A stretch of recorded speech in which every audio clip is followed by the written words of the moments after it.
श्रीरामचन्द्राय वागीशायस्य वदने लक्ष्मीर्यस्य च वक्षसि यस्यास्ते हृदये संवित्तं नृसिंहमहं भजे। विश्वसर्गविसर्गादीनवलक्षणलक्षितं श्रीकृष्णाख्यं परं धाम जगद्धाम नमामि तत्।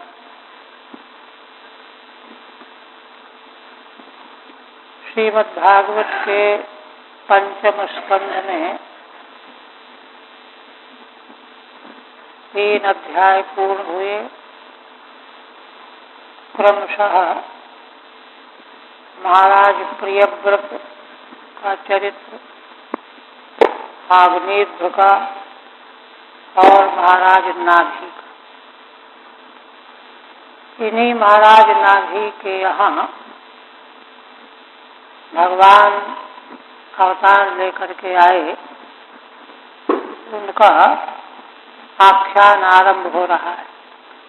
श्रीधर स्वामी कहते हैं, चतुर्थादित्रिभिः प्रोक्तम ऋषभश्रीहितम महत्। आगे चतुर्थ अध्याय से लेकर के 3 अध्यायों में, माने 4, 5, 6, इन 3 अध्यायों में भगवान ऋषभ देव जी का महत् व्रत वर्णन किया गया है। अच्छा, उन भगवान के महत् चरित्र वर्णन में क्या क्या कहा गया है? तो लोकार्थम येन सत्कर्मो नैष्कर्म्यं च निदर्शितम्। इन भगवान ने अवतार लेकर के 2 प्रकार के आदर्श प्रस्तुत किए। कौन कौन? एक तो लोकार्थम सत्कर्म, लोक संग्रह के लिए भगवान ने सत्कर्म का अनुष्ठान किया, ऋषभ देव जी। और फिर आगे नैष्कर्म्यम च निदर्शितम। नैष्कर्म माने कर्म का पूरी तरह से त्याग कैसा होना चाहिए। ऐसे 2 प्रकार के व्रत भगवान के द्वारा प्रकट किए गए हैं। तो ऐसा ये 3 अध्यायों में प्रसंग आ रहा है। इसके बाद 8 अध्याय में महाराज भरत का चरित्र आएगा। और अब पहले चौथे अध्याय में क्या आएगा?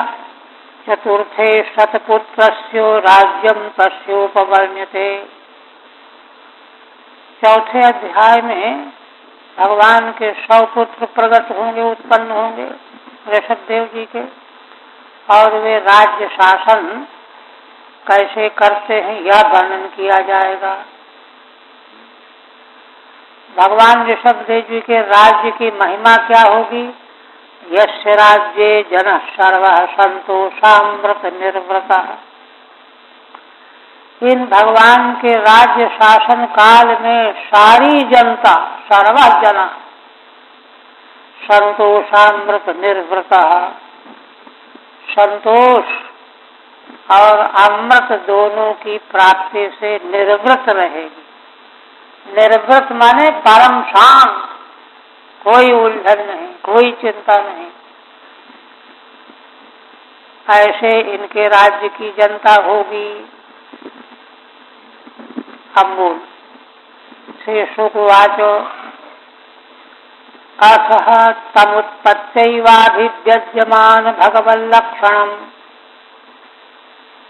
साम्योपशम वैराग्यैश्वर्य महाविभूतिभिः अनुदिन मेधमानानुभावम् प्रकृतया प्रजा ब्राह्मणा देवताश्चावनितल समवनायातितरां जगृधु। भगवान सुखदेव जी मंगलमय व्रत वर्णन करते हुए कहते हैं कि हे राजन, भगवान के अवतार होने के अनंतर अर्थ ऐतिहार्थक निपात तम भगवंतम उत्पत्तिवाभिव्यज्यमान भगवल लक्षणम, जिन भगवान के जन्म से ही, उत्पत्ति के समय से ही ऐसे लक्षण व्यक्त हैं जिनसे यह स्पष्ट हो जाता है कि ये भगवान के अवतार हैं। भगवान के अवतार के अद्वितीय लक्षण कौन है? उनके चरणों में चक्र, पद्म, ये चिन्ह भगवान के तलवों के अलावा और किसी में नहीं होते। यही लक्षण भगवान के उत्पत्ति के समय से अभिव्यज्यमान है, व्यक्त एक।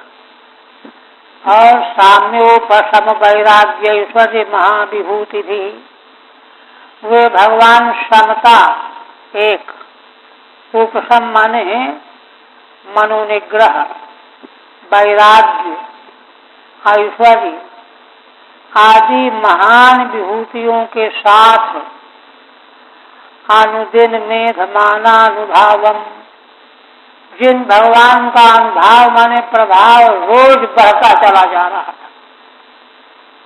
रोज का रोज इन सबों के साथ में भगवान के प्रभाव, भगवान का महिमा और भगवान के प्रति सबका प्रेम बढ़ता चला जा रहा था।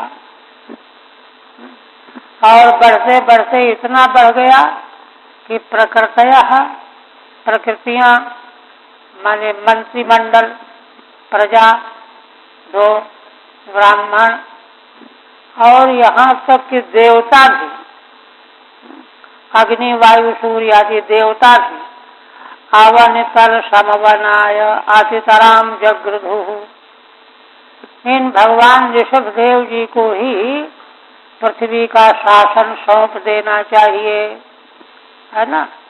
यह इच्छा लेकर के नित आतितराम जगृधु, उनकी बड़ी प्रबल आकांक्षा बन गई।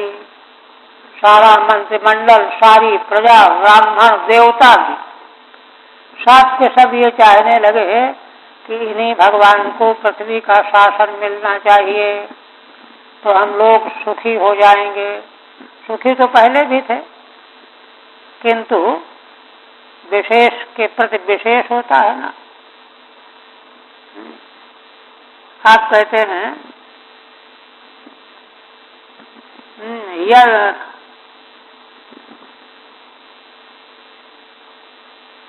दी नहीं क्या? हाँ, अभिव्यज्यमानानि भगवल लक्षणानि, है ना।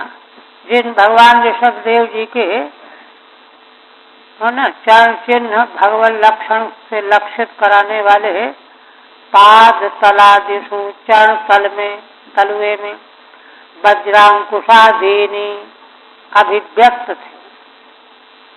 महाविभूति, सर्व संपत्ति, सब कुछ, सारी संपत्ति का होना महाविभूति।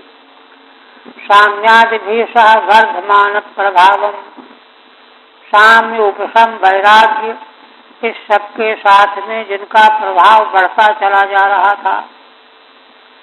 प्रकृतयो अमात्यादया, अमात्यादि प्रकृतिगण, प्रजा सब के सब जगृधु अभिकांक्षन्ति स्म, सब यही चाहने लगे कि इनको राज्य शासन मिलना चाहिए। फिर कहते हैं तस्य हवा इत्थम वर्ष्मणा वर्यसा वृक्षलोकेन च ओजसा बलेन श्रिया यशसा वीर्य शौर्याभ्याम च पिता ऋषभ इतीदम नाम चकार। इन भगवान का इस प्रकार से वर्ष्मणा माने विग्रह, शरीर विग्रह, वर्यसा श्रेष्ठता, बृहच्छलोके न च, और महान यश फैलता हुआ देख करके, ओजसा ओज तेज, बल, श्री शोभा, यश, वीर और शौर्य, इन सबों में सर्वश्रेष्ठ देख करके पिता नाभि ने इनका नाम ऋषभ ऐसा किया, ऋषभ इतीदम नाम चकार। वर्ष्मणा देहेन तस्य विशेषण द्वयम्। भगवान के जो मंगलमय विग्रह है, देह है, उसके दो विशेषण। वर्युषा श्रेष्ठतमेन, अतिशय अर्थ में ईशुन प्रत्यय होता है। वर्युषा अतिशयन प्रशस्ता ही थी, वरीयान श्रेष्ठतमेन। तृतीया में वर्युषा वर्ष्मणा श्रेष्ठतम विग्रह के रूप में। और बृहन्तः श्लोकाः पद्यानि कवीनां यस्मिस्तेन च, और कवियों के जिनके बारे में बहुत से श्लोक बनाए गए हैं, पद्य बनाए गए, जिनकी यश की ख्याति कवियों के पद्य में निबद्ध की गई है। ओजः तेजः, ओज मने तेज, वीर्यं प्रभावः, शौर्यम उत्साहः, एतैर्गुणैः अतिश्रेष्ठत्वात्। इन समस्त गुणों में भगवान अतिश्रेष्ठ होने से ऋषभ श्रेष्ठ इति नाम चकार। ऋषभ शब्द का अर्थ ही होता है श्रेष्ठ, तो ऋषभ नाम कर दिया जिसका अर्थ है श्रेष्ठ। फिर कहते हैं तस्य हि इंद्र स्पर्धमानो भगवान वर्षे न भवर्ष, तदवधार्य भगवान ऋषभदेवो योगेश्वरः प्रहस्यात्म योग माया स्ववर्षम अजनाभम नामाभ्यवर्षत। एक बार क्या हुआ, इंद्र ने स्पर्धा के कारण, क्योंकि ये भगवान भी 100 एक ही उन्होंने 100 यज्ञ करके इंद्र पद प्राप्त किया। ऋषभ देव जी आगे वर्णन आएगा कि हर प्रकार के यज्ञ 100 किए। वाजपेयी यज्ञ तो ब्राह्मण कर सकता है, सारे यज्ञ, अनेक प्रकार के यज्ञ 100 किए। तो इंद्र को बड़ी स्पर्धा हो गई। स्पर्धा के कारण रुष्ट होकर के वर्षा बंद कर दी, है ना। इंद्र कभी रुष्ट हो जाते हैं तो ज्यादा वर्षा करके पीड़ा पहुंचाते हैं, और रुष्ट हो गए तो कोई वर्षा ही बंद कर देते हैं। तो इनके राज्य में यह किया, स्पर्धमानो भगवान वर्षे न भवर्ष। इन भगवान ऋषभ देव के वर्ष, भारत वर्ष में वर्षा नहीं की। तदवधार्य भगवान ऋषभ देव, यह देखा जब भगवान ऋषभ देव ने, तो ये तो योगेश्वर है। तब प्रहस्यात्म योग माया, मुस्कुरा करके अपनी योग माया के प्रभाव से स्ववर्षम अजनाभम नामाभ्यवर्षत, अपने वर्ष में, राज्य में, राष्ट्र में, जिसका नाम अजनाभ वर्ष रखा गया था, उसमें वर्षा कर ली अपने से।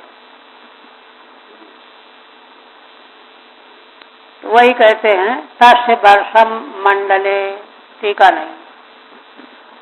अब इसके बाद महाराज नाभिस्तु यथाभिलषितम सुप्रजास्त्वम अवरुद्ध अति प्रबोध बर बिह्वलः। महाराज नाभि की जैसी अभिलाषा थी कि भगवान हमारे यहाँ पुत्र होकर के आवे, तो उसी प्रकार का सुप्रजास्त उनको हो गया, भगवान ही पुत्र बन करके आ गए, है ना। अवरुद्ध अति प्रमोद भर बिह्वला, उनकी इच्छा जब सांगोपांग पूर्ण हो गई तो अत्यंत आनंद से विह्वल हो गए और प्रसन्न होकर के गदगदाक्षरया गिरा स्वैरम गृहीत नरलोक सधर्मम, गदगद अक्षर वाली वाणी से, जो भगवान बालपन में इधर घूम रहे हैं उधर घूम रहे हैं, बालक जैसे चलते फिरते हैं, किंतु भगवान का वह स्वरूप कैसा है, गृहीत नरलोक सधर्मम, मनुष्य लोक के समान धर्म वाला रूप भगवान ने बनाया है।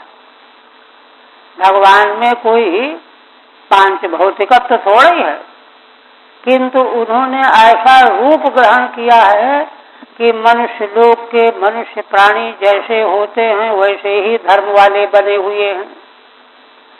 ऐसे उन भगवान को जो कि वास्तव में तो हैं पुराण पुरुष,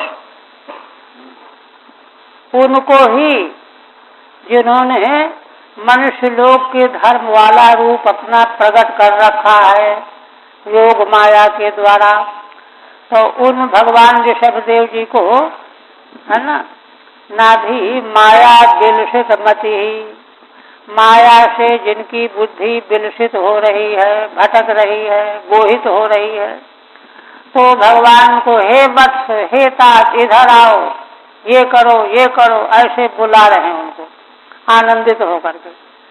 सांग रागम उपलालयन, बड़े अनुराग के साथ लालन पालन कर रहे हैं भगवान को पुत्र मान करके।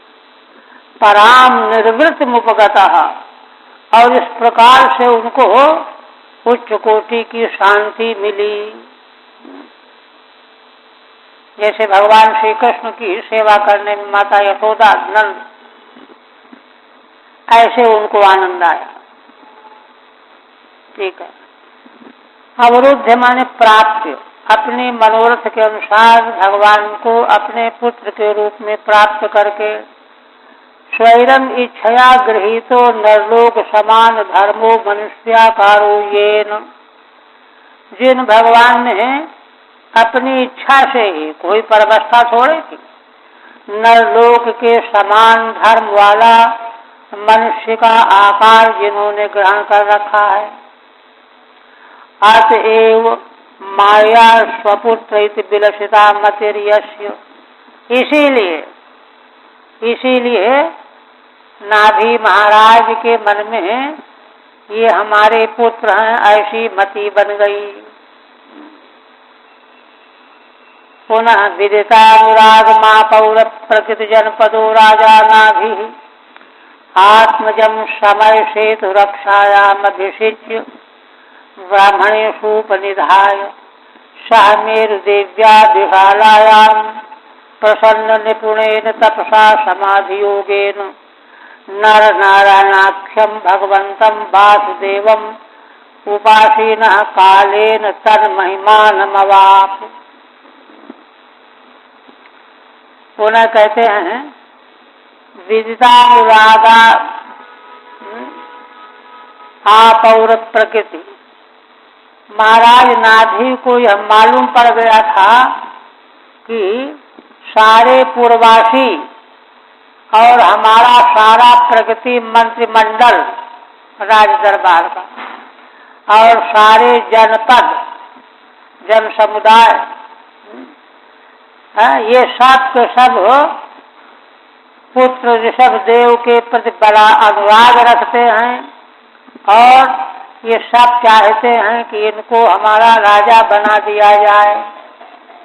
यह जान गए तो नाभि आत्मजम समय सेतु रक्षायाम, इसलिए महाराज नाभि ने अपने पुत्र भगवान ऋषभ देव को समय सेतु रक्षायाम, वैदिक जो समय सेतु माने धर्म सेतु, उसकी रक्षा करने के लिए राज्य सिंहासन पर अभिषेक कर दिया और ब्राह्मणेषूपनिधाय, ब्राह्मणों को सौंप दिया कि महाराज आप लोग इनसे शासन करवाइए।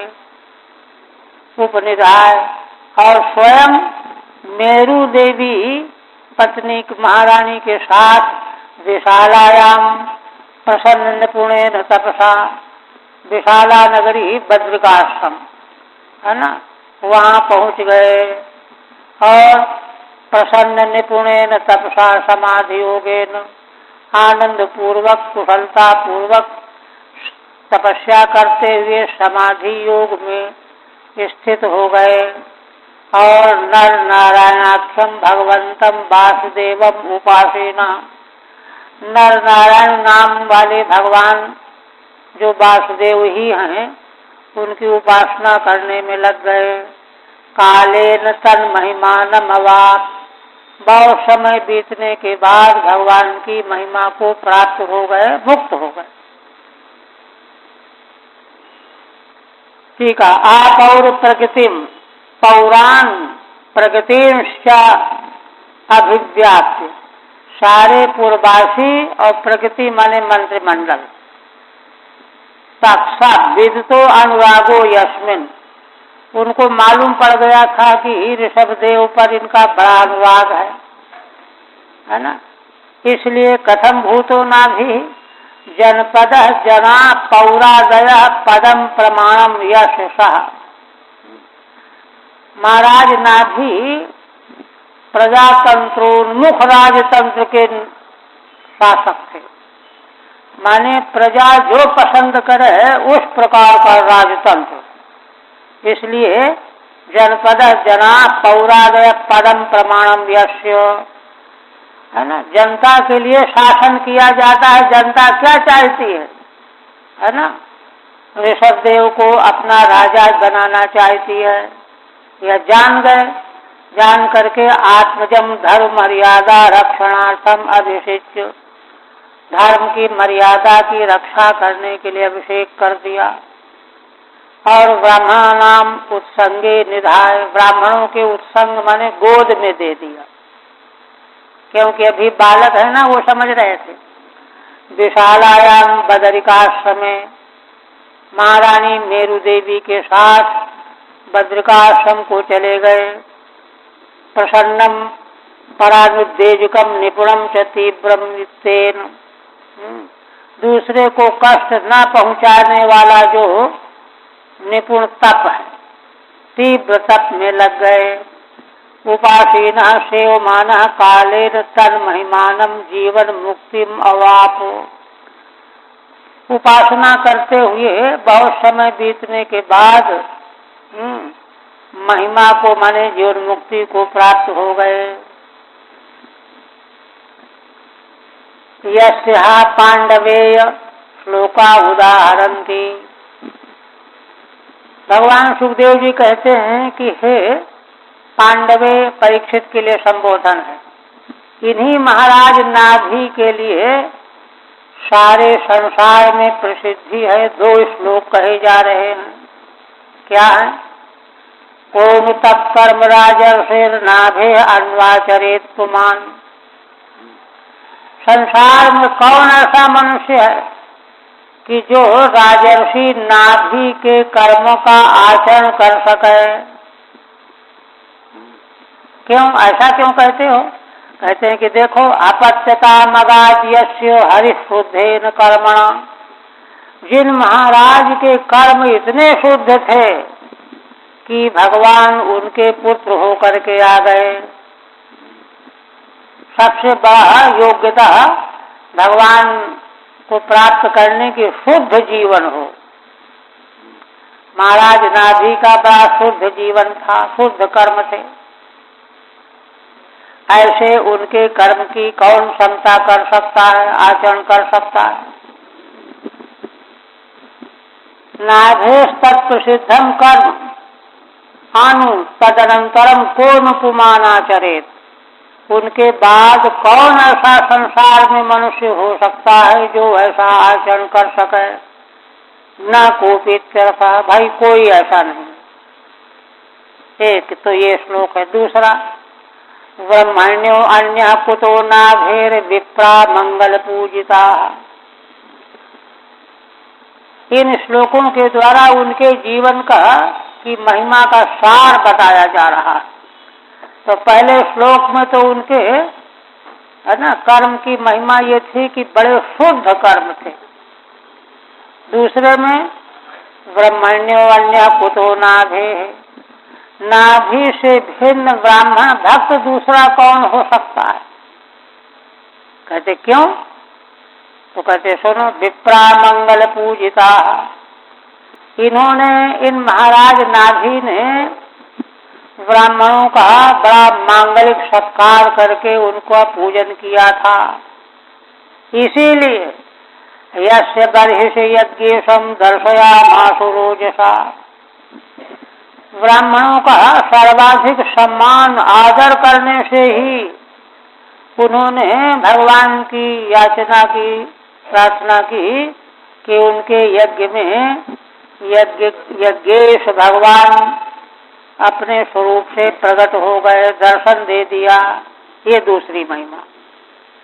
मंगल दक्षिणा भी पूजिता संत, है ना। मंगल कृत्य दक्षिणा आदि के द्वारा ब्राह्मणों को पूजित किया। ओजसा मंत्र बलेन, तब प्रसन्न होकर के ब्राह्मणों ने मंत्र बल के द्वारा भगवान का दर्शन करा दिया। आसहा भगवान ऋषभदेव स्ववर्षम कर्म क्षेत्र मनुमन्यमानः प्रदर्शित गुरुकुलावासो लब्ध बलैर्गुरुभिः अनुज्ञातो गृह मेधिनाम धर्मान अनुशिक्षमाणो जयंत्यामिंद्र दत्तायाम उभय लक्षणम कर्म समाम्नायाम नात्मभियुञ्जन्नात्मजानाम आत्मसमानानाम शतम जनयामास। आप भगवान ऋषभदेव जी का चरित्र आरंभ करते हैं। अथ भगवान ऋषभदेव, इसके बाद भगवान ऋषभदेव जी ने स्ववर्षम कर्म क्षेत्रम अनुमन्यमान, अपने राष्ट्र को, राज्य को, भूमि को कर्म भूमि मानते हुए, कर्म क्षेत्र की भूमि है, इसलिए पहले वे गुरुकुल में अध्ययन करने के लिए गए। प्रदर्शित गुरुकुलावास, प्रदर्शित का मतलब है कि वे तो भगवान हैं, सर्वज्ञ हैं, किंतु अगर वे गुरुकुल में वास नहीं करेंगे तो कोई नहीं करेगा। सब जो है अपने यहाँ पढ़वाया करेंगे पैसा दे दे करके।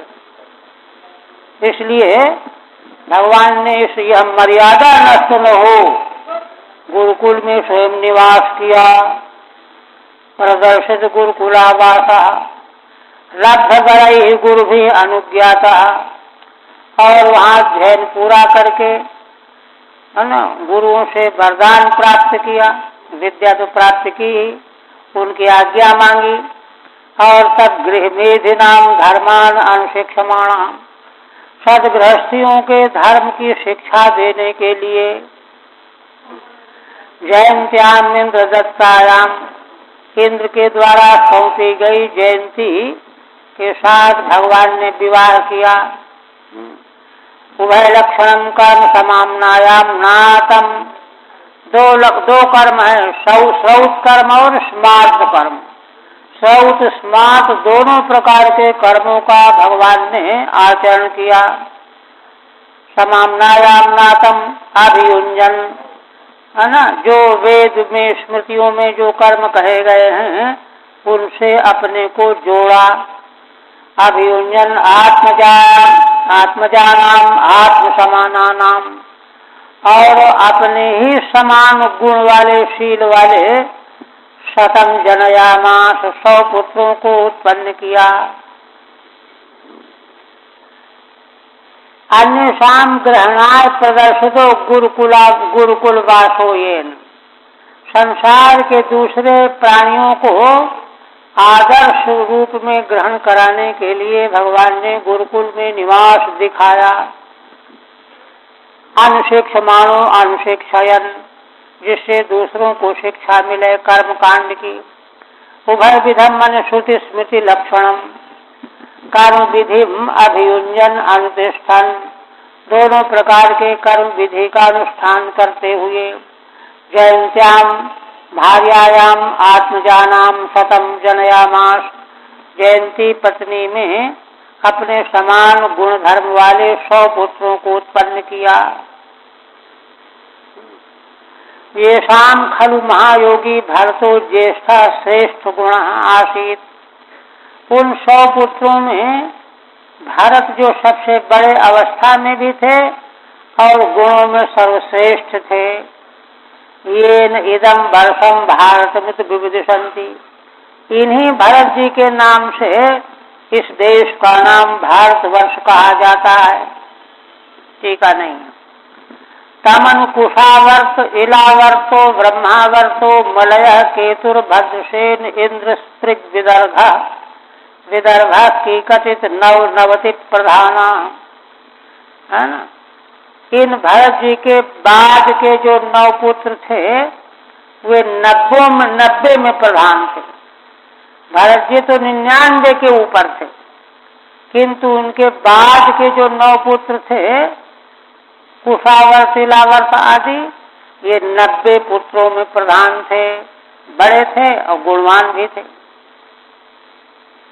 कवि हरि अंतरिक्ष, आगे फिर 9 पुत्र और कह रहे हैं 90 के भीतर के।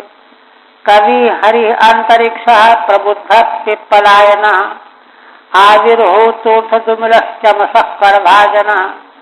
ये 9 पुत्र 90 में, माने 81 के ऊपर वाले, ये भागवत धर्म के मर्मज्ञ थे 9। इति भागवत धर्म दर्शना 9 महाभागवता। ये भागवत धर्म का प्रत्यक्ष दर्शन करने वाले 9 महाभागवता, महान भागवत हैं। तेषाम सुचरितम, इनका मंगलमय चरित्र। परीक्षित जी के मन में आया कि इनका तो चरित्र सुनना चाहिए, तो कहते हैं कि भाई अभी टाइम नहीं है सुनाने का। भगवान महिमोपब्रंहितम, इनका चरित्र जो भगवान की महिमा से मिला हुआ है। वसुदेव नारद संवादम उपसमायनम, वसुदेव और नारद जी के संवाद के रूप में 11वें स्कंध में आएगा, है ना।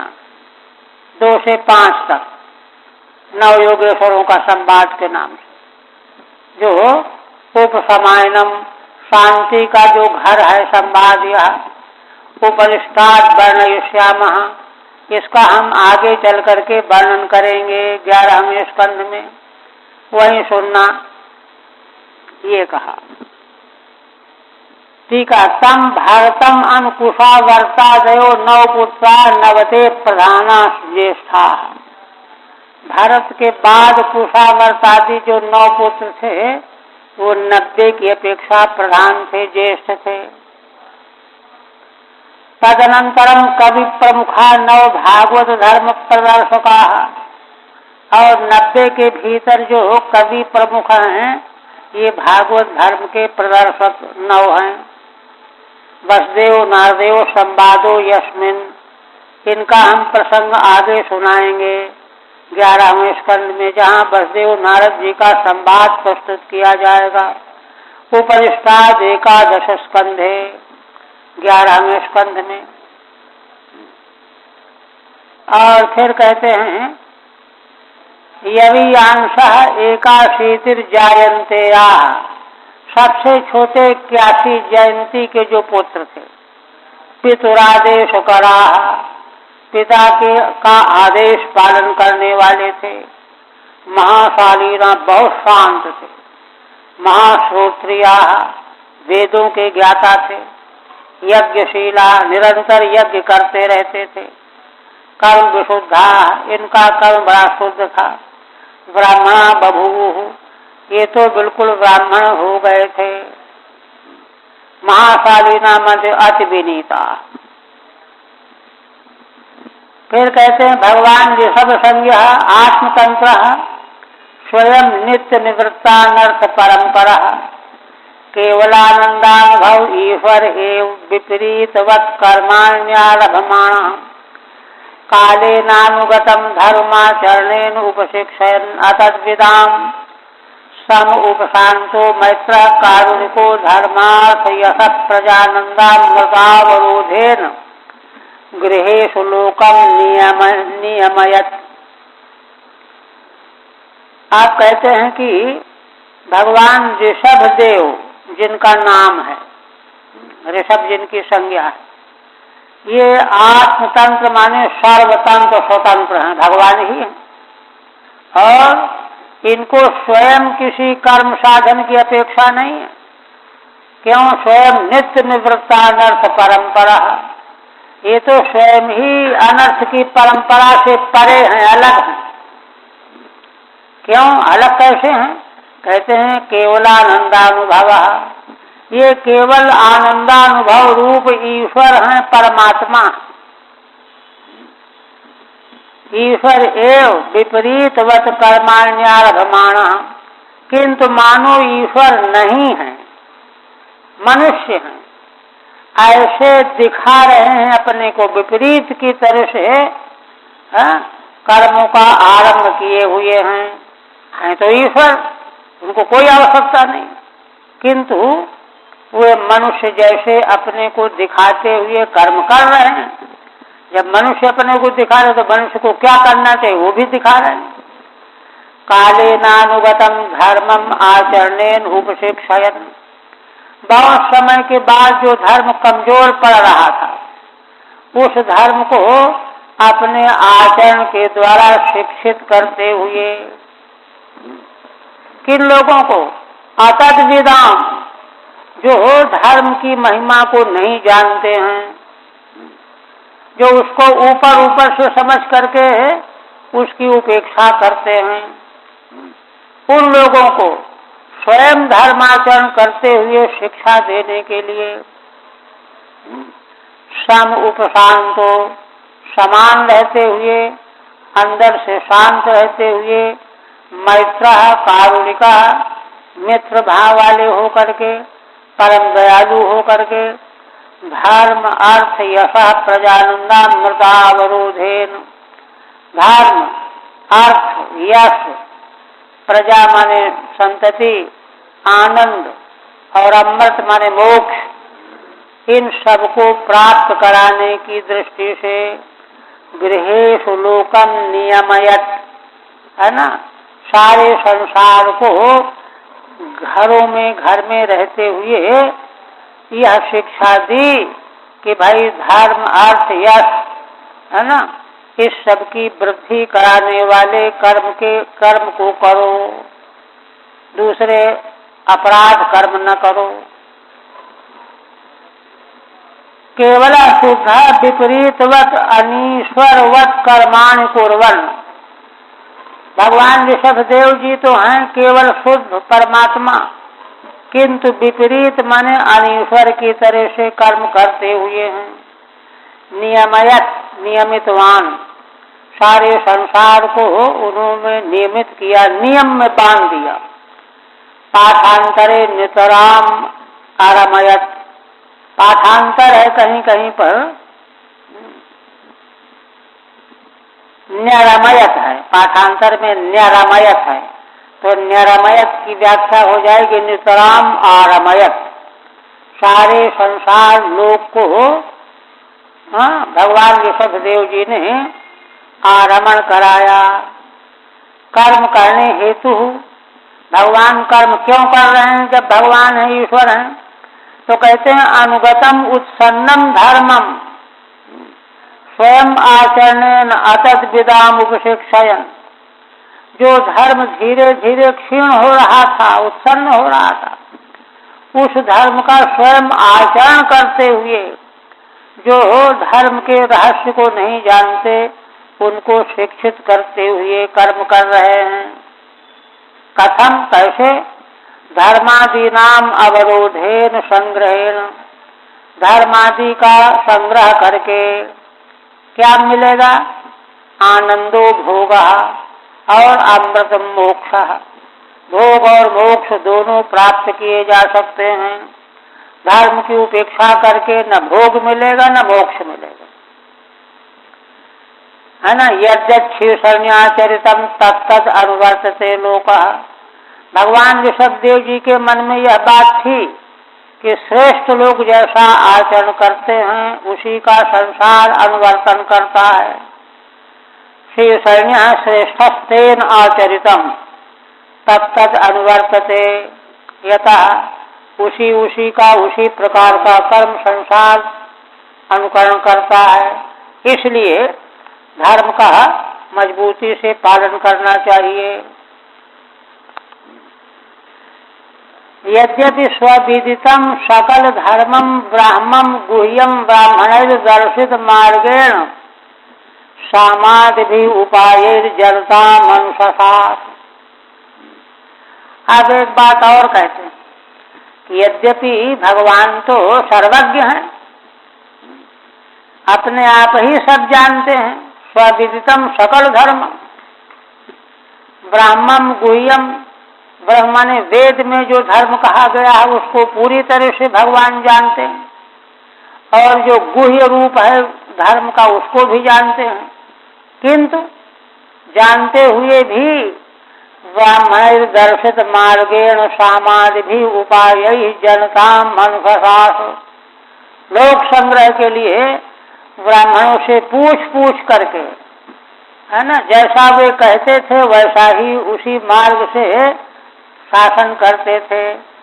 सामादि भी उपाय, साम दाम दंड भेद जो राजनीति के नियम हैं, ब्राह्मणों से नीतिज्ञों से परामर्श करके जनता का विधि विधान पूर्वक अनुशासन करते थे। सकलो धर्मो यस्मिन् तद ब्राह्मम गुह्यम वेद रहस्यम, सारा धर्म का प्रकाशक वेद है और वेद का गुह्य है वही उपनिषद कांड। यद्यपि स्वेनैव विदितम, तो वेद के दोनों कांड दोनों भाग भगवान को स्वयं ज्ञात है, वेद तो भगवान की ही वाणी है। तथापि ब्राह्मणान प्रश्नैव करोति इत्यर्थः, किंतु फिर भी भगवान ब्राह्मणों से पूछ करके ही शासन कर रहे हैं।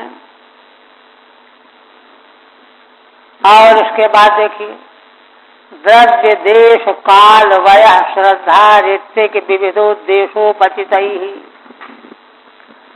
सर्वैरपि कृतभिर यथोपदेशम सत कृत्वा इयाज, है ना। भगवान ऋषभदेव जी ने द्रव्य साकल्यादि, देश काल ज्योतिष के अनुसार मुहूर्त वगैरह, क्षेत्र कहाँ यज्ञ करना चाहिए, अवस्था, श्रद्धा, ऋत्विक जिन वैदिकों के द्वारा यज्ञ का कार्य संपन्न कराना, विधि क्या है, उद्देश्य क्या है, किस लिए यज्ञ किया जा रहा है, इन सारे वस्तु सामग्री विधि विधान को एकत्र करके सर्वैरकृत भी, वेदों में जितने प्रकार के यज्ञ बताए गए हैं करने के लिए, सारे यज्ञों को भगवान ने किया। यथोपदेशम, जैसा शास्त्र उपदेश करता है वैसा ही किया, और एक बार नहीं शतकृत्वा इयाज, 100 बार यज्ञ किया, सब यज्ञ। यह है भगवान का।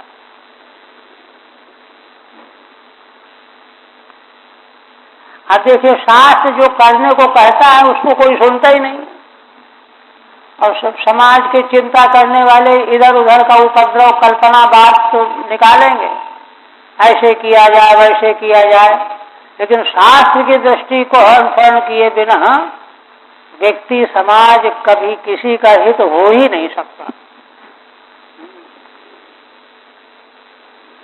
ठीक है।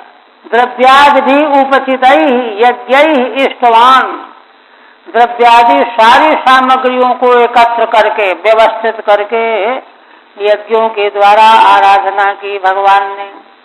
तत्र वयो यौवनम, युवावस्था, युवैव धर्मम अन्विच्छेद इति वचनात्। देखिए, युवावस्था में ही धर्म पालन की इच्छा करे, क्यों? फिर तो कमजोर होकर के इच्छा होने पर भी कुछ कर नहीं पाएगा। इसलिए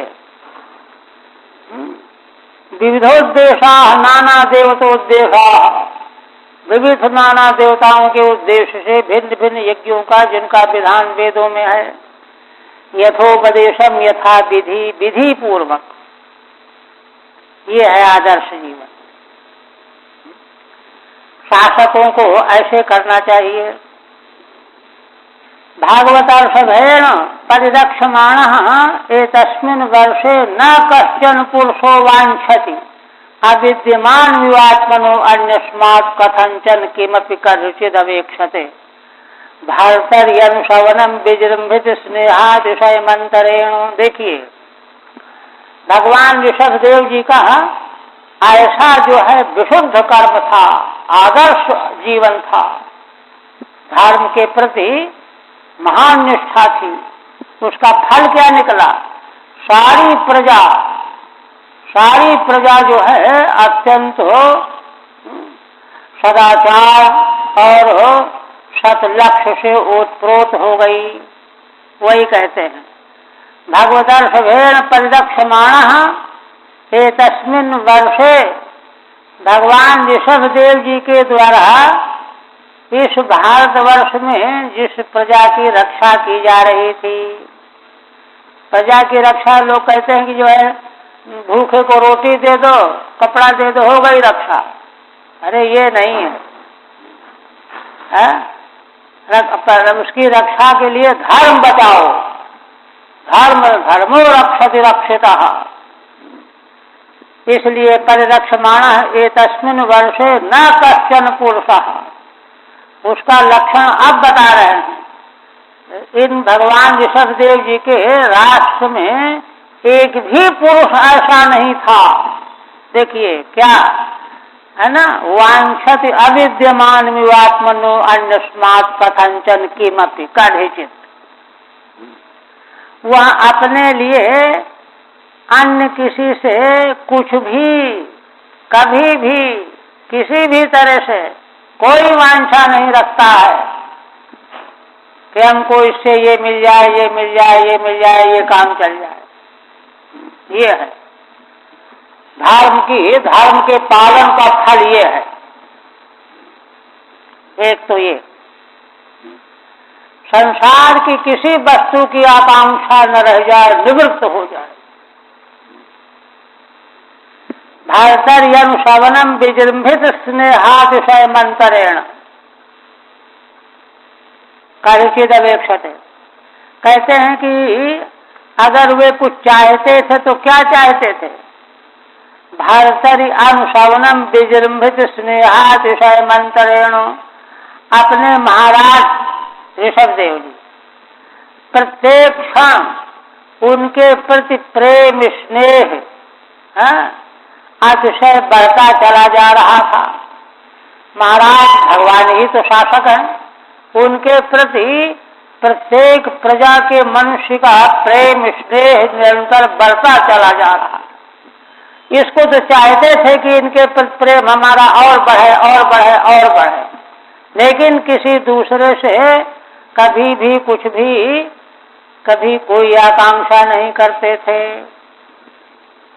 ये धर्म का फल है। ननु अन्यस्मात् सकाशात् आत्मनः कश्चिदपि किमपि कथंचनापि न वांछति। कह रहे हैं कि अन्य किसी के पास से अपने लिए कोई भी, कुछ भी, किसी तरह से भी किसी की आकांक्षा नहीं करता। इच्छानुदय दृष्टांत कहते हैं इच्छा का उदय ही नहीं होता। दृष्टांत क्या है? अविद्यमानम खपुष्पादिकम। क्योंकि असल में उसके मूल का दर्शन ये है कि संसार और संसार के पदार्थ तो ये है ही नहीं, सब असत है। ये तो माया का विलास है। माया का विलास तो केवल दिखाई देता है, होता थोड़े कुछ है। अविद्यमानम खा पुष्पादिकम ही वो, कहीं कोई वस्तु विद्यमान नहीं है ना। न तो अन्य दीयम अवेक्षते अपि इत्यर्थः। उनको दूसरे की कोई वस्तु दिखती ही नहीं है, मांगेंगे क्यों? अपना पराये का भाव ही वहां नहीं है। भारत ऋषभदेवे प्रतिक्षणम उल्लसित स्नेहोद्रेकम बिना अन्य न वांछति। भगवान अपने महाराज ऋषभदेव के प्रति प्रत्येक क्षण स्नेह का उद्रेक बढ़ता चला जाए, प्रेम बढ़ता चला जाए। इसके अलावा वे और कुछ भी आकांक्षा नहीं करते थे। ये धर्म और भगवान की आराधना का फल है। आप कहते हैं सा कदाचित अटमानो भगवान ऋषभो ब्रह्मावर्त गतो ब्रह्मर्षि प्रवर सभायाम प्रजानाम निशामयंती नाम। कहते हैं कि एक समय की बात है, कदाचित भ्रमण करते हुए भगवान ऋषभदेव जी ब्रह्मावर्त गता, ब्रह्मावर्त क्षेत्र में पहुंच गए।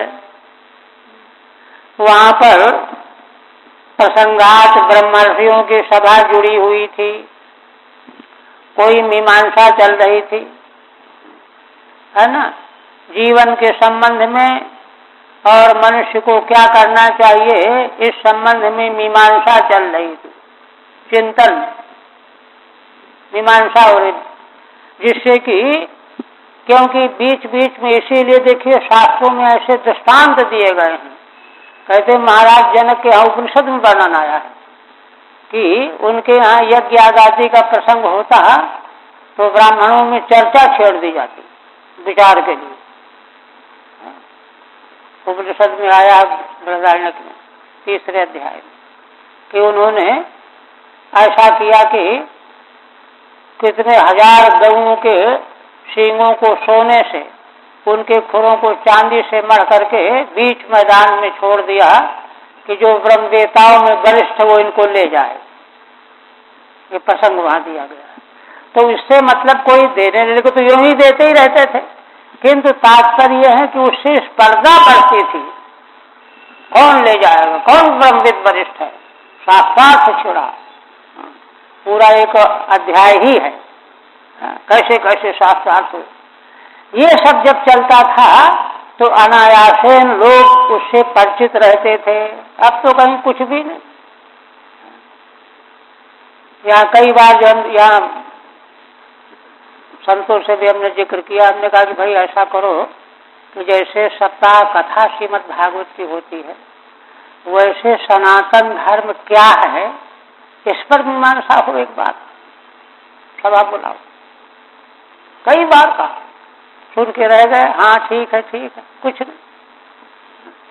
तो जो है देखिए वो यही तो वर्णन कर रहे हैं कि ब्रह्मावर्त में वह सभा का आयोजन किया गया था, क्योंकि लोगों को दिशा कैसे देंगे। आज तो समस्या यह है कि धर्म जो है समुद्र का सत्तू बन गए, धर्म क्या है यही पता नहीं, जो मन में आ रहा है वही कर रहे हैं, वही धर्म समझे बैठे हैं। तो इसलिए लाभ जो वांछित है वो नहीं मिल रहा। तो शास्त्र जो है देखने से मालूम पड़ता है कि वहां गए, ब्रह्मर्षियों की सभा लगी हुई थी, तब वहां क्या हुआ, महाराज पहुंच गए। ये तो राष्ट्र के राजा ही हैं, बड़ा स्वागत सत्कार किया गया। प्रजा नाम निशामयंती नाम, सारी प्रजा वहां भारतवर्ष की मौजूद थी। जैसे कुंभों में सारी जनता आती है, चारों कुंभों में, वैसे आत्मजान अनवहितात्मनः अवहितात्मनः, वहां भगवान ऋषभदेव जी ने अपने पुत्रों को शिक्षा दी। आत्मजान माने पुत्रों को, जो स्वयं अवहितात्मनः माने बड़े संयत थे, बड़े शीलवान थे, बड़े शांत थे, उद्दंड नहीं थे। प्रश्रय प्रणय भर सुयंत्रतान, है ना, जिनमें प्रश्रय माने विनम्रता प्रेम से भरे हुए थे, सुयंत्रित थे, है ना, बड़ों का आदर करना जानते थे, छोटों से प्रेम करते थे, बराबर वालों से मैत्री रखते थे, ऐसे उच्च कोटि के थे। ऐसे होते हुए भी तान उपशिक्षण नीति हो, आज उनको शिक्षा देने के लिए बोलने लगे, भाषण करने लगे। वही कहते हैं कि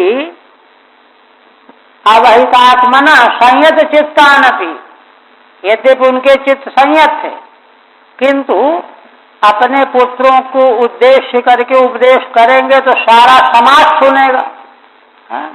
तो जिसके लिए ज्यादा आवश्यक होगा उसको लाभ होगा। प्रजानुशासनार्थम उपशिक्षयन् नीतिः गक्षमाणमुवाच, प्रजा को अनुशासन करने के लिए, है ना, उनको उपशिक्षित करने के लिए भगवान ऋषभदेव जी ने वहाँ जो है व्याख्यान दिया, प्रवचन किया। अच्छा, हरि ओम तत्सत् श्रीमद्भागवते महापुराणे पंचम स्कंधे ऋषभदेवानुचरते चतुर्थोध्याय ओम भगवदर्पणमस्तु। आप देखिए, अभी तो है टाइम। अब 3 अध्याय में एक अध्याय तो ऋषभदेव जी के चरित्र का पूरा हुआ, दूसरा और तीसरा माने 5-6। दूसरे अध्याय में 5वें में क्या है श्रीधर स्वामी बता रहे हैं। पंचमे मोक्ष धर्मोपदेशै पुत्रानुशासनम उक्तम पारमहंस्यम च तस्य द्वंद्व तितिक्षया। कहते हैं कि 5वें अध्याय में भगवान ऋषभदेव जी के द्वारा मोक्ष धर्म का उपदेश करते हुए पुत्रों का अनुशासन करेंगे। माने मनुष्य जीवन का वास्तविक लक्ष्य है मोक्ष प्राप्त करना। मोक्ष धर्म का मतलब मोक्षाय धर्म मोक्ष धर्म, चतुर्थी समास वहां पर। सारा धर्म जो है मोक्ष के लिए है। तो मोक्ष धर्मोपदेश ही पुत्रों का अनुशासन करने जा रहे हैं। 1 उक्तम पारमहंस्यम च, और वे भगवान परमहंस की चर्या स्वीकार करेंगे इसी अध्याय में, है ना। तस्य द्वंद्व तितिक्षया, तो उसमें द्वंद्व को कैसे सहन किया जाता है यह दिखाएंगे। परमहंसों का धर्म प्रकट दिखाना है ना, तो द्वंद्व कैसे सहन किए जाते हैं, कोई प्रतिक्रिया नहीं, यह वर्णन आएगा।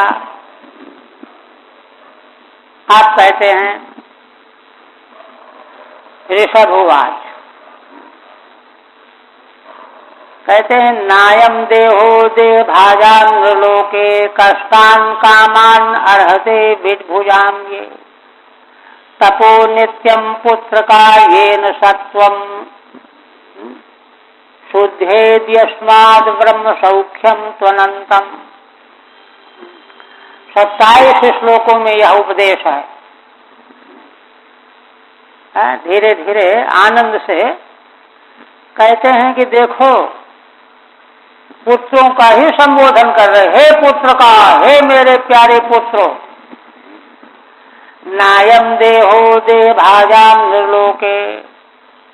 देखो इस मनुष्य लोक में जिसको मानव देह मिला हुआ है, देहधारी देह पाने वाले तो सभी हैं, पशु पक्षी कीट पतंगे सब देहधारी हैं, किंतु देहधारियों के मध्य में जो मनुष्य लोक में मनुष्य बन करके आए हैं, उनका देह जो है किस लिए है ना।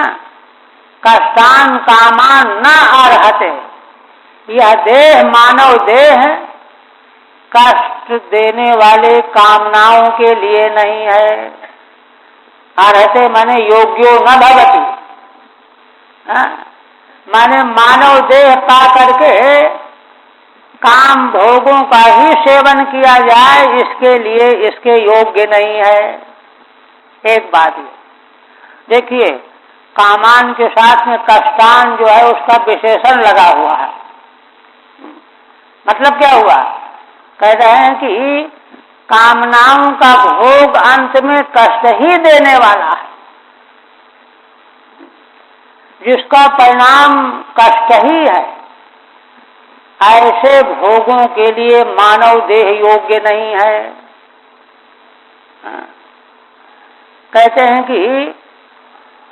हैं कि अगर क्यों इसके मानने में क्या दोष है, कहते हैं दोष ये है विद्भुजाम अर्हते, विद्भुजाम ये माने विद्भुज माने मल खाने वाले, कुकर सूकर, वे काम तो कुकर सूकरों को भी उपलब्ध होते हैं, प्राप्त होते हैं। ये है केवल काम भोग, शारीरिक भोग, ये तो कुकर सूकरों को भी प्राप्त हो सकते हैं। तो ऐसे केवल काम भोगों के लिए देह यह उचित नहीं है, मानव देह। फिर क्या उचित है, तपो नित्यम पुत्र का येन सत्वम, सर्वशास्त्रों का सार है उपदेश। हे मेरे पुत्रों, पुत्रका में देखिए, स्वार्थ में कन प्रत्यय मानो, चाहे हर्षव एक सूत्र है तद्धित प्रकरण में, कन प्रत्यय माने जिसके पे ज्यादा प्रेम होता है उसको पुत्र कह देते हैं। पुत्र है वो पुत्र का, छोटा पुत्र, छोटे पुत्र को ज्यादा स्नेह होता है ना, छोटे बालक ना समझ है बेचारा, तो पुत्र का।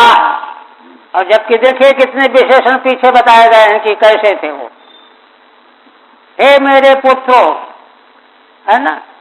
फिर किस लिए, तपो नित्यम पुत्र का ये नुसत्वम। देखो मानव देह का उद्देश्य है दिव्य तप, दिव्य तप प्राप्त करना। तो दिव्य तप प्राप्त करके क्या होगा, ये नुसत्वम शुद्धेत, उसको करने से सत्व की शुद्धि होगी, सत्वम अंतःकरणम। और तब उससे क्या होगा, यस्मात् ब्रह्म सौख्यम त्वनंतम।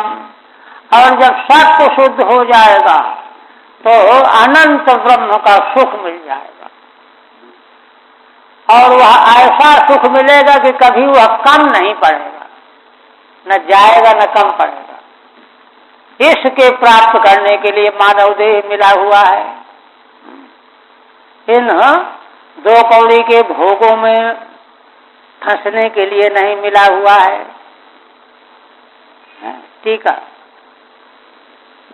कहते हैं विद भुजाम अपीय शांति, है ना। विद भोगी कौन, कुकर फूकर, इनको भी तो ये भोग मिल जाते हैं। तान कष्टान दुख दान, उन कष्ट देने वाले, दुख ही देने वाले जो काम हैं, कामान विषयान ना रहती, है ना, इस देह के योग्य ये नहीं है। तद योग्यो अयम मनुष्य देहो न भवति। ऐसे परिणाम में दुख देने वाले काम विषयों को भोगने के योग्य मानव देह नहीं होता। फिर किस लिए, दिव्यम उत्कृष्टम तप, उत्कृष्ट तप, ये न तपसा, उत्कृष्ट तप का उत्कृष्टता विशेषण इसलिए है निराकांक्ष। आगे 9वें अध्याय में 9वें स्कंद में एक वर्णन आया है रंतिदेव का, कि वे तप करते थे। कई बार उनके पास ब्रह्मा आए, शिव आए, विष्णु आए, उनको मालूम भी पड़ जाता था कि आए हुए हैं, तो अपना समाधि में बैठे रहते थे। क्यों, कहते हैं कि अगर आंख खोलेंगे तो कहें कुछ मांगो, अब मांगना हमको है नहीं।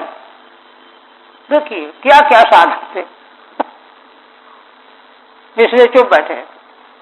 तब कई बार फिर देवताओं ने उनको जगाया कि समझ नहीं पा रहे होंगे इसलिए नहीं मांग रहे, तो कहा कि मांग लो कुछ।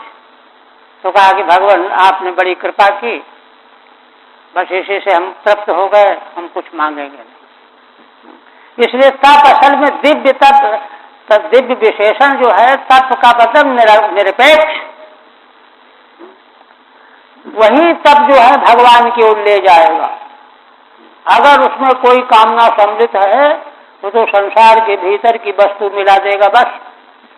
इसलिए तपो नित्यम पुत्र का ये न सौख्य ये न शुद्धेत, टीका चल रही ना, दिव्यम उत्कृष्टम, है ना, तेन तप ये न तपसा, उस तप के द्वारा, यस्मात् शुद्धात् सत्वाद अनंतम ब्रह्म सुखम भवति, उस शुद्ध तप के द्वारा सत्य माने चित्त शुद्ध हो जाएगा, और चित्त शुद्ध होने पर ब्रह्म सुख, अनंत ब्रह्म सुख प्राप्त हो जाएगा। देखिए असल में इसका रहस्य ये है, असल में हमारा आत्मा ही अनंत सुख स्वरूप है। उसमें तो दूसरी चीज की मिलावट उसको गड़बड़ किए हुए है। दूसरी चीज की मिलावट किसकी है, उपाधि की, अंतःकरण की, मन बुद्धि चित्त अहंकार की। यह मिल करके उसको गंदला कर दिया, निर्मल जल को, निष्कलंक वस्तु को। इसलिए अगर तप के द्वारा वह शुद्ध हो जाए, निर्मल हो जाए, तो फिर तो स्वरूप ही है उसका। इसलिए अनंत सुख जो है ब्रह्म सुख प्राप्त हो जाएगा। ये है सर्वशास्त्रों का सार। फिर कहते हैं महत्सेवाम द्वार माहुर विमुक्ते तमो द्वारम योषिताम संगम महांतस्ते समचित्ता प्रशांता विमन्यव स्वर्ग साधवो ये। आप कहते हैं भगवान ऋषभ देव जी दोनों को विभाजन कर दिया, तौल लो अपने को। महत्सेवाम द्वार माहुर विमुक्ते, विमुक्ति का द्वार, मोक्ष का द्वार महान पुरुषों की सेवा में लग जाना है। सेवा का मतलब केवल जाकर के उनकी टहल करना नहीं, कम से कम उनके पास बैठो 2 मिनट 4 मिनट उनकी सुनो। मात सेवाम द्वार माहुर विमुक्ते, और दूसरा तमो द्वारम योषिताम संग संगम, स्त्रियों के जो संगी हैं उनका संग जो है तमो द्वार है, नरक का द्वार है। दो श्रोत रूप में बात है यहाँ। इनको कोई जो है करोड़ों जन्मों में भी अन्यथा नहीं सिद्ध कर सकता कोई। कहते हैं कि अच्छा ठीक है, तो मुक्ति का द्वार अगर चाहिए तो महान पुरुषों का संग करो, सेवा करो। तो महान पुरुष कहाँ मिलेंगे, उनको पहचानेंगे कैसे? महांतस्ते समचित्ता प्रशांता। केवल अखबार में नाम निकल जाने से महत्ता की परीक्षा नहीं होगी, बैठन लगा दिया। महांतस्ते समचित्ता प्रशांता, महान पुरुष हुए हैं जिनका चित्त समान है, परम प्रशांत है, कोई उथल पुथल नहीं। विमन्यवः, जिनमें किसी प्रकार का मन्यु क्रोध नहीं है, अरे हमको माला नहीं पहनाया, हमारा आदर नहीं किया। सुहृदा साधु, ये जो सबके हितैषी हैं, साधु पुरुष हैं। ये बात ठीक है। मोक्ष बंध और निदान माह, है ना। कौन व्यक्ति मोक्ष चाह रहा है और बंधन के पीछे दौड़ा चला जा रहा है, उसका निदान बता रहा है, लक्षण। जैसे लक्षण देख करके कौन सा बुखार है डॉक्टर को पता चल जाता है।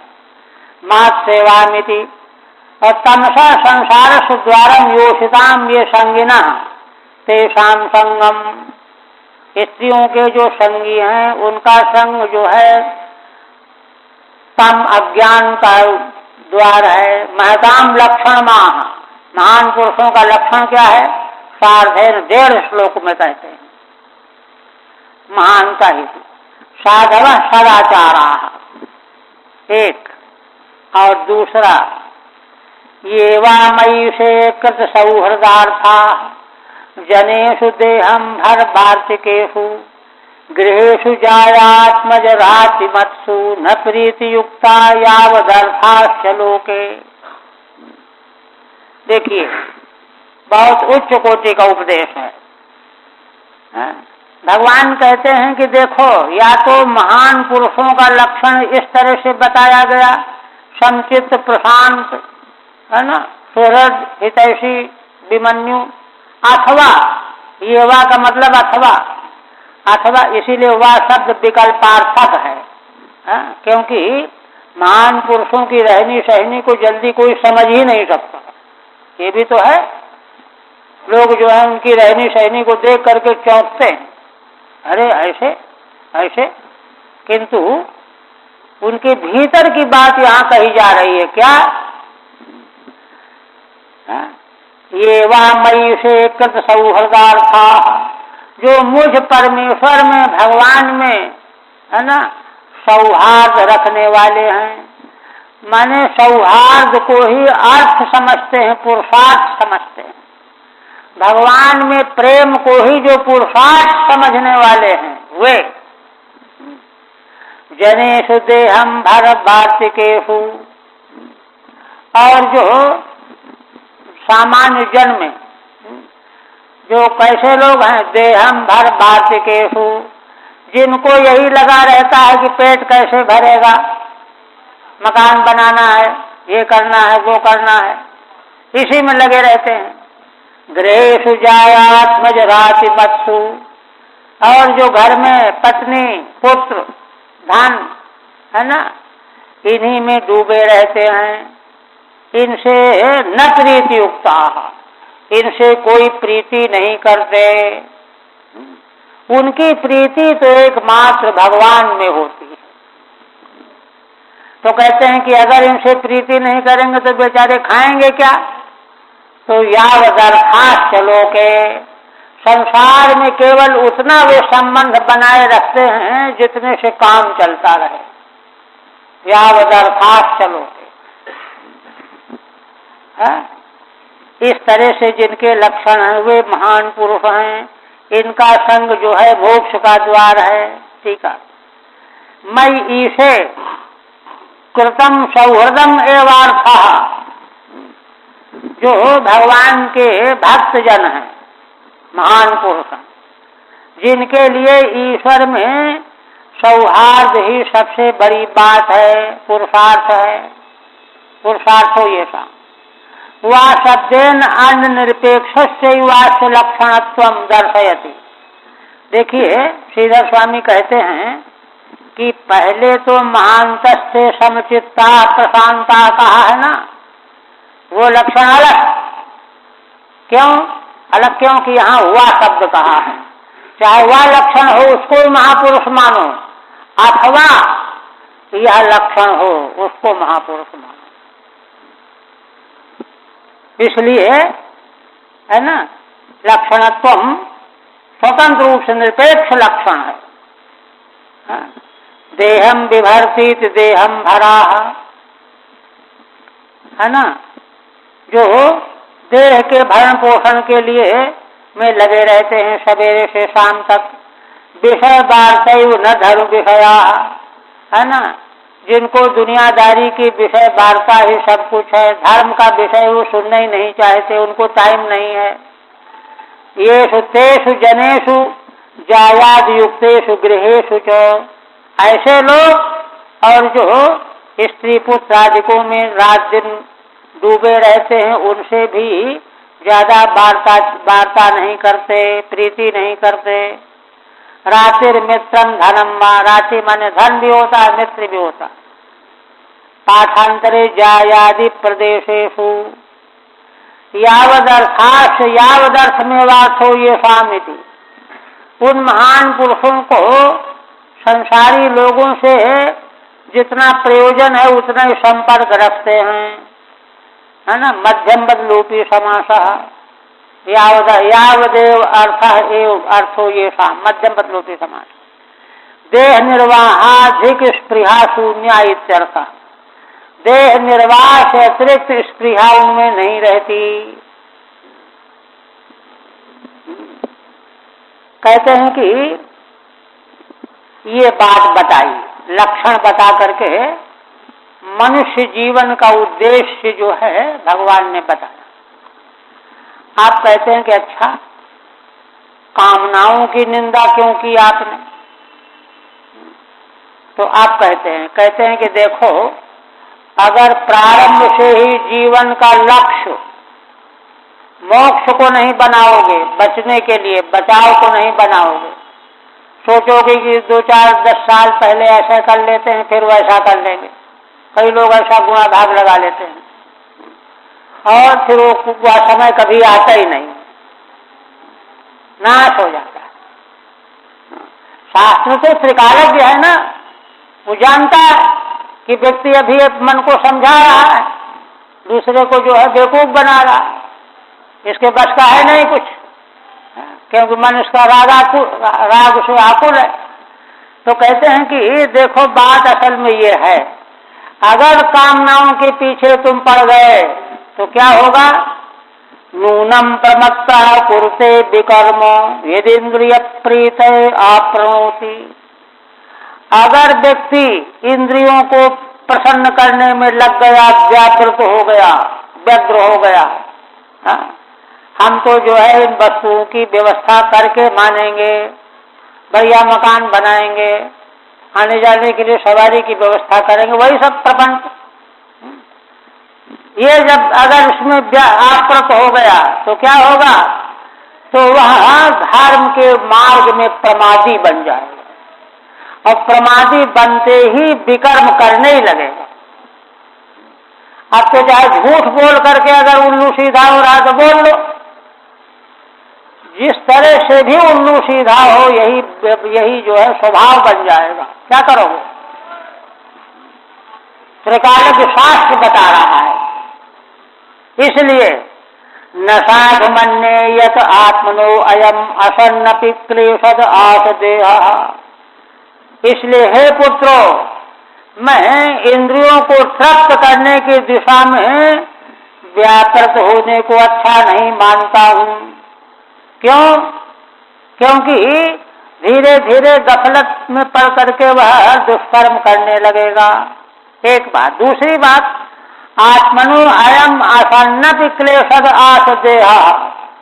असल में देह के प्रति अहमता, इंद्रियों के प्रति अहमता, ममता जो है ना, विषयों के प्रति ममता, तो इससे क्या होता है, ये आत्मा से इनका कोई संबंध है नहीं तीनों काल में।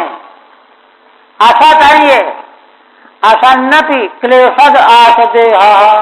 किंतु अगर इनके पीछे पड़ेंगे तो क्लेश देने वाला देह हमारे मत्थे पड़ जाएगा। ये अनर्थ है। ठीक है, हम कहते कामान न रहती यदुक्तम तद उपपादयति। पहले ही वाक्य में भगवान ने बताया कि यह मानव देह कामनाओं की पूर्ति के लिए नहीं है, वह तो कुकर सूकर को भी मिल जाती हैं। क्यों नहीं है? उसको उत्पादन करते। यद यदा इंद्रिय प्रीतये आपरणोति व्याप्रियते। जैसे ही कोई मनुष्य इंद्रियों को तृप्त करने में लग जाता है, ये करेंगे, ऐसा करेंगे, वैसा करेंगे, तदा प्रमत्तः सन विकर्मम पापम नूनम कुरुते। तब तो प्रमाद उसके जीवन में आएगा ही, और विकर्म माने पाप कर्म निश्चित रूप से करने लगेगा। तो कहते हैं कि अच्छा फिर क्या होगा? यतो विकर्मण प्राचीनादयम क्लेशतो देहो जाता। पहले भी तो उसने प्राचीन विकर्म किए हैं, पाप किए हैं, तो देह मिला है। अब फिर नया वही पाप कर रहा है तो फिर देह मिलेगा, पक्का हो गया। तस्यैव पुनः कर्णम साधु न मन्ये। जिन इंद्रिय की तृप्ति कराने वाले कर्मों को करते रहने से ही यह देह मिल गया है, जिसको लेकर के हम सिर पीट रहे हैं, बंधन दुखी सुखी हो रहे हैं। अब वैसे ही कर्म करके फिर दूसरा देह इकट्ठा करेंगे, और दूसरा देह का क्या है, फिर तो जो है निकृष्ट, ज्यादा निकृष्ट होगा तो कुकर सूकर का देह मिल जाएगा, कीड़ा मकोड़ा का देह मिल जाएगा। कोई ठिकाना थोड़ा ही है, वो तो पाप का तारतम्य जैसा कर्म होगा वैसे देह मिलेगा। इसलिए कर्म कामनाओं का मार्ग सही नहीं है।